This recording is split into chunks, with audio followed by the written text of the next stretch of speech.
Sebelum kita melakukan kegiatan layanan informasi ini, Bapak meminta kepada ketua kelas untuk membaca doa terlebih dahulu. Baiklah, sebelum kita memulai sesi ini, mari kita berdoa bersama-sama. Berdoa dimulai.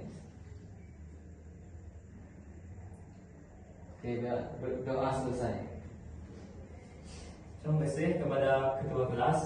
Baik, Bapak akan menjelaskan tentang tujuan layanan informasi ini. Baik, tujuan dari layanan ini adalah untuk memahami pentingnya manajemen waktu kalian sehari-hari. Dan yang kedua, untuk mengidentifikasi kendala dari kalian dalam mengelola waktu kalian. Baik, Bapak akan menjelaskan langkah-langkah kegiatan. Yang pertama itu ada tahap pendahuluan, di mana tahap ini Bapak setelah memberikan salam dan kita sudah berdoa sebelum melakukan kegiatan. Dan yang kedua itu tahap inti. Kita akan masuk di tahap materi. Dan yang ketiga itu tahap penutup. Kita akan melakukan proses refleksi dan evaluasi. Dan selanjutnya kita masuk di tahap inti.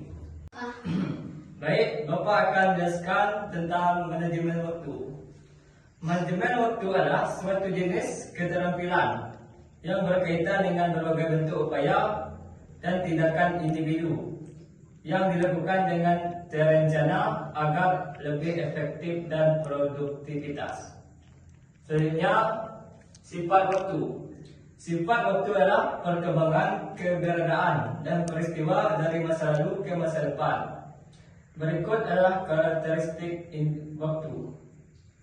Yang pertama adalah tidak disengaja. Waktu seringkali dideskripsikan sebagai dimensi keempat dari panjang, lebar dan tinggi. Yang kedua, tidak dapat diubah. Waktu terjadi sebagai urutan kejadian yang tidak dapat diubah sehingga sesuatu terjadi. Yang tiga, sesuatu yang dibutuhkan. Dan yang keempat, waktu dapat dihitung. Selanjutnya dampak manajemen waktu yang buruk. Jika seseorang melakukan manajemen waktu yang tidak baik, maka terdapat beberapa dampak yang akan timbul. Yang pertama, terjadinya keterlambatan. Yang kedua, kualitas kerja.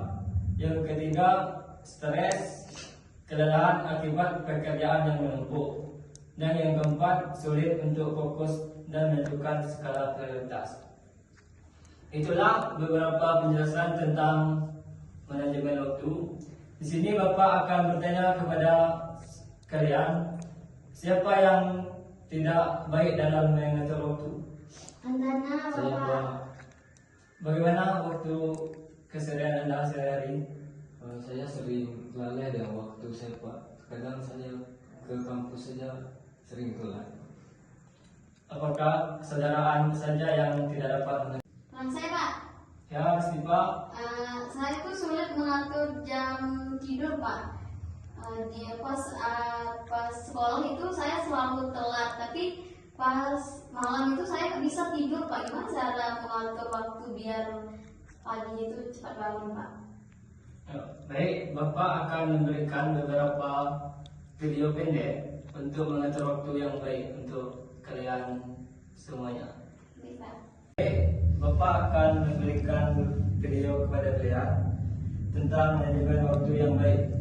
Silakan ditonton dan diresapi dari video ini.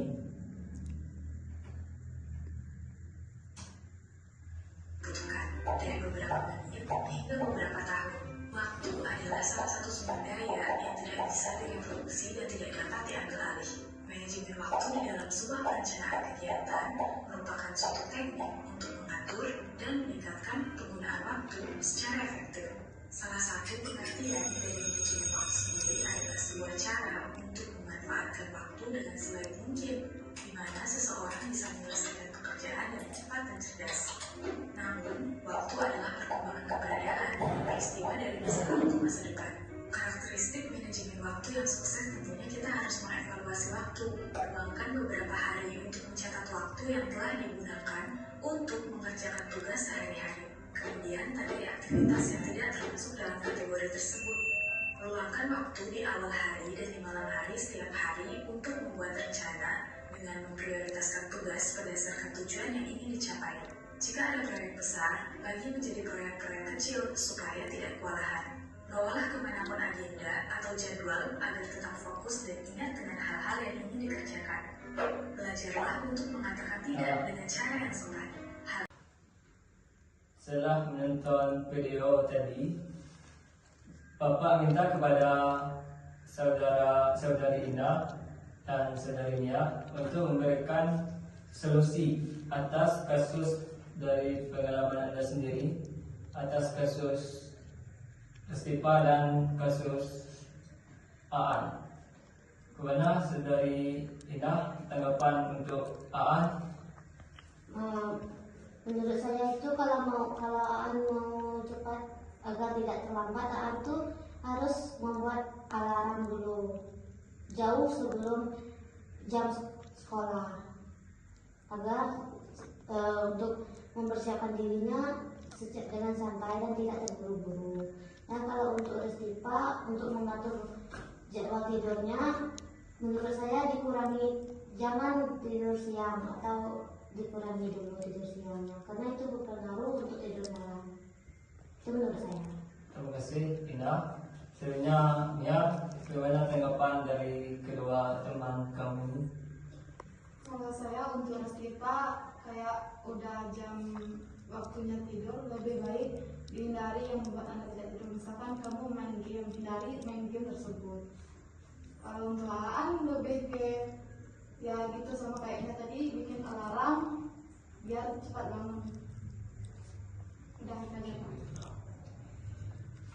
Terima kasih telah memberikan solusi kepada dua teman kalian. Selanjutnya Bapak akan menyuruh kalian membuat jadwal keseharian kalian. Dimulai dari kalian bangun tidur dan kalian tidur lagi. Sini Bapak akan memberikan masing-masing satu lembar kertas jawaban kepada kalian.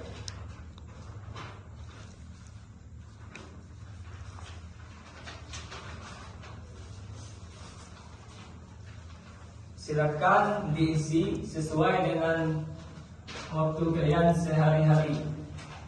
Dan Bapak minta setelah kalian isi, kalian kumpulkan kembali ke depan. Setelah yang dapat Bapak sampaikan terkait manajemen waktu, di sini Bapak akan memberikan lembar refleksi. Silakan isi sesuai dengan perasaan kalian.